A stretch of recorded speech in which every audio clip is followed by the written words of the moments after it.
ગુજરાતભરમાં ઉત્તરાયણ પર્વની ધામધૂમથી ઉજવણી થાય છે.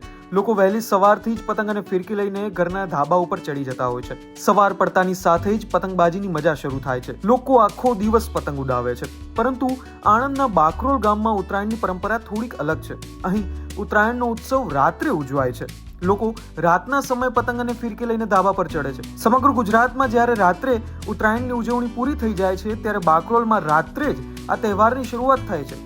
સ્થાનિકો અનુસાર આ પરંપરા વર્ષોથી ચાલી આવે છે. બાકરોલ આખા વિશ્વનું એકમાત્ર ગામ છે કે જ્યાં રાત્રે પતંગ ચગાવવામાં આવે છે. રાત્રે પતંગ ચગાવવાનું મુખ્ય કારણ છે પશુ અને પક્ષીઓ. આ સમયે પક્ષીઓ પોતાના માળામાં સુરક્ષિત રીતે પહોંચી ગયા હોય છે, જેથી આ દરમિયાન પતંગની દોરીથી પશુ પક્ષીઓ ઈજાગ્રસ્ત ના થાય. બાકરોલમાં રાત્રે ઉત્તરાયણની ઉજવણી આ માત્ર પર્વ નથી, પરંતુ સ્થાનિકોનો શોખ અને પરંપરાની સાથે સાથે અહિંસાની એક ઝલક પણ છે. ત્યારે આને લઈને આપનું શું કહેવું છે? આપને ત્યાં ઉત્તરાયણની ઉજવણી કેવી રીતે કરવામાં આવી, અને ઉત્તરાયણને લઈને આવી કોઈ અનોખી પરંપરા આપના ધ્યાનમાં છે? કમેન્ટ કરીને અમને ચોક્કસથી જણાવજો.